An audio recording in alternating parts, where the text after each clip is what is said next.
ఇప్పటికైనా మించిపోయింది ఏం లేదు సుమిత్ర. ఏ తాళిబొట్టునైతే తోడుగా తెచ్చుకుందో ఆ తాళిబొట్టుని తెంచేస్తే సరిపోతుంది. ఎస్ సుమిత్ర, ముందు వాడిని అడ్డం తప్పించాలి. అప్పుడు నందిని మళ్ళీ ఒంటరిదవుతుంది, మన చేతికి చిక్కుతుంది. ముందు వాడిని లేపేయాలి. ఏంటి డాడీ, ఎవరినో లేపేయాలంటున్నారు? గన్తోనేనా లేకపోతే ఇంకేమైనా ప్లాన్ ఇస్తున్నారా?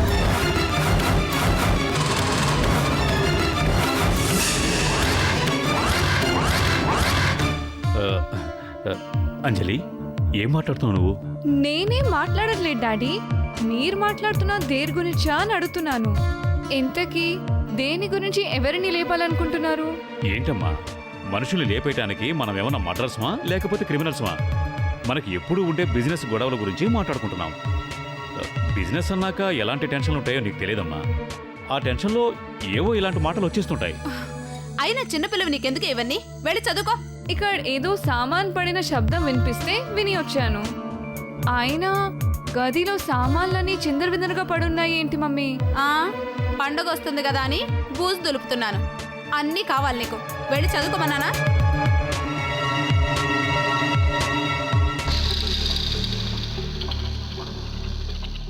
దీని వాలకం చూస్తుంటే నాకేదో అనుమానంగా ఉంది సుమిత్ర. డైరెక్ట్గా మన దగ్గరికి వచ్చి ఇలా మాట్లాడుతుందంటే మనం మాట్లాడుకునే మాటలు వినలేదు కదా. వినుండదులేండి, వినుంటే ఈ పాటికి నందినితో చెప్పేసి ఉండేది. అయినా ఇది మన కడుపులో చెడబుట్టింది. దీని దగ్గర కొంచెం జాగ్రత్తగా ఉండటం మంచిది.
ఇంతకు ముందే నేను ఇక్కడికి ఒకసారి వచ్చాను నందిని, కానీ అప్పటికంటే ఇప్పుడు చాలా అందంగా కనిపిస్తోంది. ఎందుకనో? అప్పుడు నేను ఒక్కడనే వచ్చాను, ఇప్పుడు నువ్వు నాతోనే ఉన్నావు. నువ్వు నా పక్కన ఉంటే ఈ ప్రపంచం ఇంకా అందంగా కనిపిస్తుంది.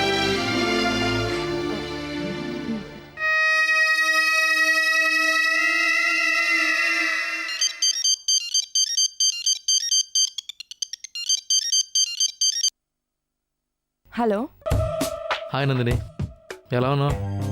హాయ్ చరణ్, నేను బాగున్నాను. నువ్వెలా ఉన్నావు? Yeah, I'm fine. నీతో మాట్లాడుతాను 2-3 సార్లు ఫోన్ చేశాను. నువ్వు బయటికి వెళ్ళావని, ఆఫీస్ పనుల్లో బిజీగా ఉన్నావు అని చెప్పారు. లేదు చరణ్, నేను ఊటీలో ఉన్నాను. ఊటీలోనా? అక్కడేం చేస్తున్నావు? ఆ, ఏంటి చరణ్, అంకుల్ అంటే ఏం జరిగిందో నీకు చెప్పలేదా? ఏ విషయం గురించి?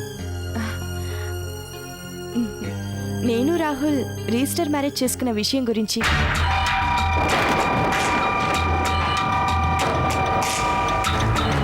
ఇంట్లో చెప్పకుండా పెళ్లి చేసుకున్నందుకు ఆంటీ నా మీద కోపంగా ఉన్నారు చరణ్. అందుకే నీతో చెప్పలేదు. అందరికీ చెప్పి చాలా గ్రాండ్గా పెళ్లి చేసుకుందాం అనుకున్నాం. కానీ కొన్ని పరిస్థితుల వల్ల రిజిస్టర్ మ్యారేజ్ చేసుకోవాల్సి వచ్చింది. ఇప్పుడు రాహుల్ నేను ఇద్దరం కలిసి హనీమూన్కి వచ్చాం.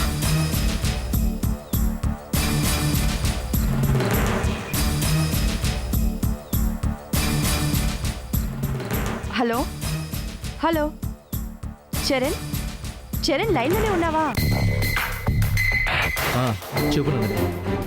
నువ్వే చెప్పు చరణ్, ఏదో మాట్లాడాలన్నావు కదా. ఇప్పుడేం మాట్లాడమంటావు నందిని? నువ్వు హనీమూన్లో బిజీగా ఉన్నావు కదా. అవును, రాహుల్ని పరిచయం చేయవా? ఆ, ఎందుకు చేయను, ఇప్పుడే చేస్తాను. ఆ, చరణ్ అని చెప్పాను కదా, అమెరికాలో ఉంటాడు. అతను నీతో మాట్లాడతాడంట. మ్? ఇలా ఇయ్యి. Hi Charan. Hi Rahul, wish you happy married life. Thank you Charan. Your so lucky Rahul. Nandini లాంటి మంచి అమ్మాయిని భారీగా దక్కించుకున్నాం. Thank you. Hey Rahul, shall I tell you one thing? చిన్నప్పటి నుంచి నందిని నాకు బాగా తెలుసు. ఒకే స్కూల్, ఒకే కాలేజ్, ఆల్మోస్ట్ డిగ్రీ వరకు ఒకే చోట కలిసి పెరిగాం. నా తోడు లేకుండా ఒక్క క్షణం కూడా నన్ను వదిలి ఉండేది కాదు. She is so attach to me, you know.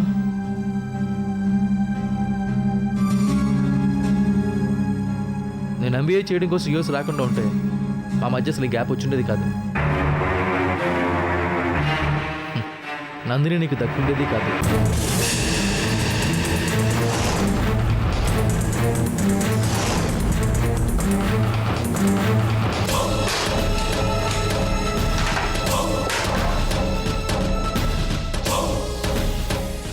Rahul, marriage sir made in heaven. Nandini నీకు వైఫ్ కావాలని రాస్తుంది, అందుకే నన్ను దూరం చేశాడు. లేకపోతే నీ ప్లేస్లో నేనుండేవాడిని. అసలు నందిని మిస్ చేస్తుంటానని కలలో కూడా ఊహించలేదు.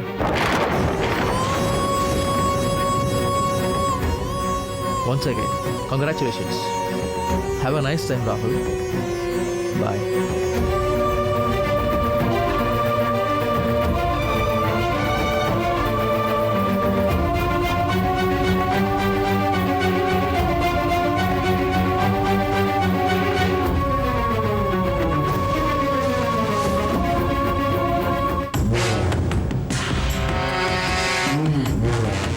అంకుల్ అంటే ఏం జరిగిందో నీకు చెప్పలేదా?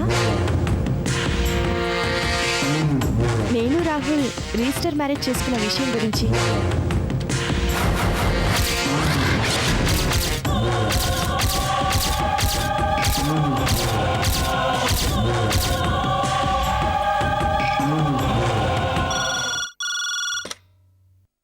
హలో మమ్మీ, నేను చరణ్ మాట్లాడుతున్నాను.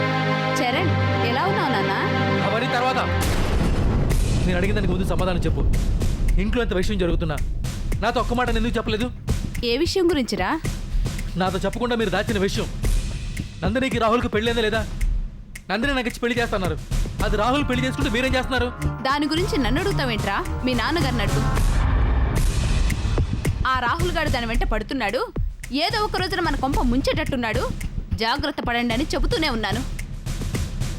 వాడి మొహం వాడేం చేస్తాడులే అని నిర్లక్ష్యం చేశారు. ఇప్పుడు ఏకంగా పెళ్లి చేసుకుని ఇంట్లోనే తిష్ట వేశాడు. ఇదిగో మీ నాన్నగారు వచ్చారు, ఆయన్నే అడుగు. ఎవరే? వాడేది అడుగుతున్నాడు, సమాధానం చెప్పండి. చరణ్, ఏనన్నా? ఆహా, ఏంట్రా అంత కూలికి అడుగుతున్నారు? మీరు నాకు చెప్పిందంటే అక్కడ చేసిందేంటి? నందిని నాకు ఇచ్చి పెళ్లి చేస్తానని చెప్పారు. వాడు ఎవడో చేసుకుంటే అక్కడ మీరేం చేస్తున్నారు? ఏం చేయమంటావురా? నందినితో నీ పెళ్లి జరిపించడానికి అన్ని విధాలుగా ప్రయత్నించాను. ఎన్నో రకాలుగా నందిని ఒప్పించడానికి ప్రయత్నించాను. కానీ వాళ్ళు చెప్పా పెట్టకుండా రిజిస్టర్ మ్యారేజ్ చేసుకుని వచ్చేశారు. వాళ్ళు అలాగో పెళ్లి చేసుకుని వచ్చారు కదని వాళ్ళు హనీమూన్ పంపించి మీరు అక్కడ మందు కొడుతూ కూర్చున్నారా? ఆ, వాడు అప్పటి నుంచి నందిని వెంట పడుతున్న విషయం మీకు తెలుసు. అప్పుడే వాడిని లేపేయకుండా పెళ్లి వరకు ఎందుకు రానిచ్చారు? నా చిన్నప్పటి నుంచి చూస్తున్నాను. ఎలాగైనా వాడిని అడుగు తొలగించుకోవాలి, నా రాసి దక్కించుకోవాలని సొల్లు కబుర్లు చెప్తూనే ఉన్నారు. కానీ ఇంతవరకు ఏం చేయలేకపోయారు. నేను ఎన్ని రకాలుగా ప్రయత్నించానో నీకేం తెలుసురా? దాని అదృష్టం బాగుండి ఏదో రకంగా తప్పించుకుంటుంది. అసలు ఇప్పుడు కూడా పెళ్లి జరిగుండేది కాదురా. ఇంకో 4 రోజుల్లో వాణ్ణి శాశ్వతంగా అడ్డు తొలగిద్దామనుకున్నాను. కానీ ప్లాన్ వేసేంతలోపే పెళ్లి చేసుకుని వచ్చేసింది. ఏం చేయమంటావు? అయినా నా ప్రయత్నాలు నేను చేస్తూనే ఉన్నాను. Let us wait and see. Daddy, నేను ఇండియా వచ్చేలోపు ఏదో ఒకటి చేయండి. లేకపోతే డైరెక్ట్గా నేనే ఫీల్డ్లో దిగుతాను. ఆస్తి మన చేతికి తగ్గడానికి ఏం చేయడానికైనా వెనకాడను. చివరికి పెళ్ళైపోయిన నందిని నా సొంతం చేసుకోవడానికి కూడా.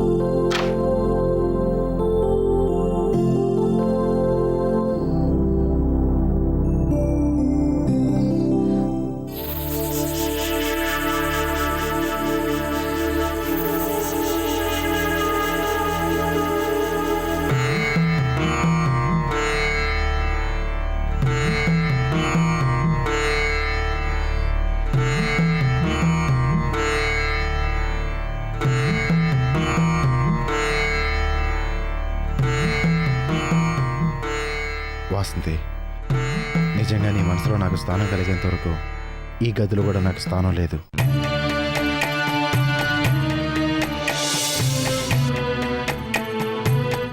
కానీ పెద్దవాళ్ళని బాధ పెట్టడం ఇష్టం లేక నీతో పాటు ఒకే గదిలో ఉండాల్సి వస్తుంది.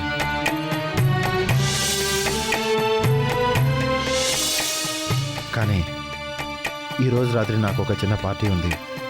మా కొలీగ్స్ వచ్చారు కదా, వాళ్ళకి సెండ్ ఆఫ్ ఇవ్వడానికి వెళ్తున్నాను.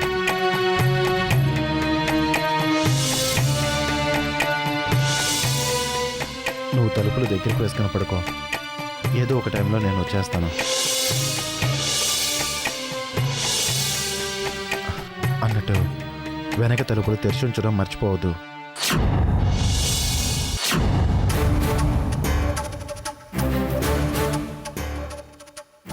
ఈ టైంలో వెళ్ళడానికి బస్సులు ట్రైన్స్ కూడా లేవే. మరి ఇప్పుడు ఫ్రెండ్స్కి సెండ్ ఆఫ్ ఇవ్వడానికి వెళ్ళడం ఏంటి?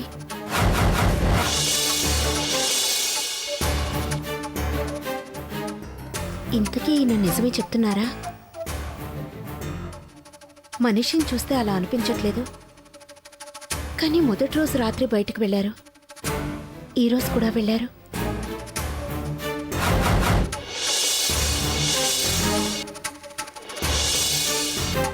ఆయన చెప్పినట్టు ఫ్రెండ్స్ దగ్గరికే వెళ్ళారా? లేకపోతే ఫ్రెండ్స్ పేరు చెప్పి ఇంకెక్కడికైనా వెళ్తున్నారా?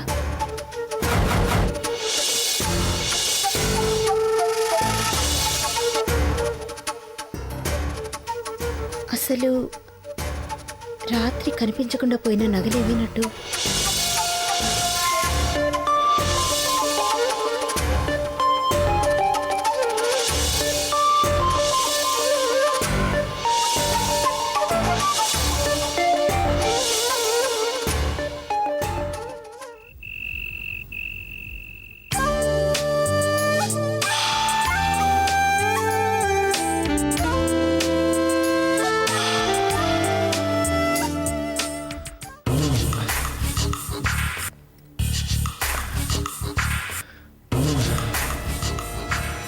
ఇక నా మీద నీకు నమ్మకం కుదిరినట్టే కదా. ఇప్పటికైనా నా మాట విని ఇక్కడి నుంచి వెళ్ళిపోరుంది. అంటే ఈ నగలతో నన్ను వదిలించుకుందాం అనుకున్నావా? నేను వెళ్ళను. నా మాట వినవే. నేను నిన్ను ఇక్కడ కలుస్తున్నట్టు కానీ నీకు ఈ నగలు ఇచ్చినట్టు కానీ మా మామకి తెలిస్తే నిన్ను నన్ను ఇద్దరిని కలిపి పాతరేస్తాడు. నా మాట వీరు వెళ్ళిపోవే. వెళ్ళను.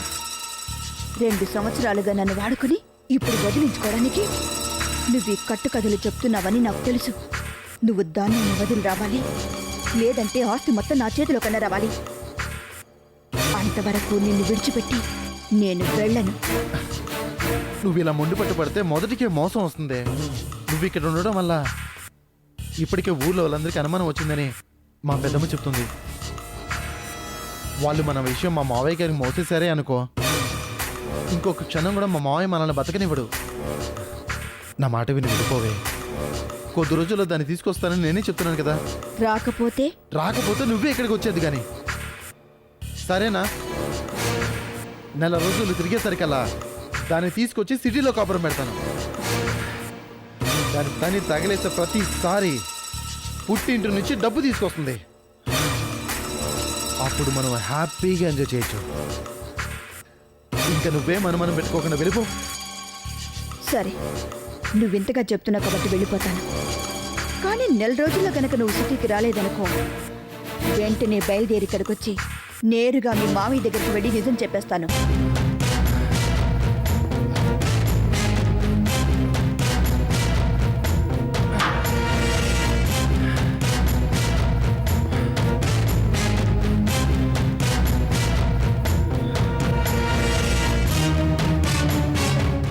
ఆ అవకాశం నీకెందుకు ఇస్తాను?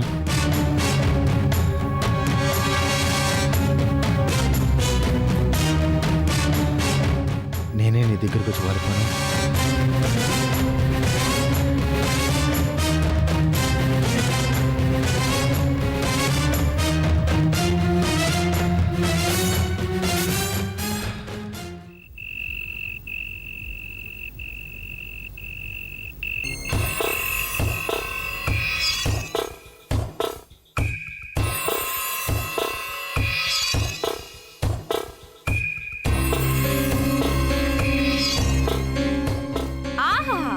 ఎంత బాగా మందు తాగుతున్నారండి.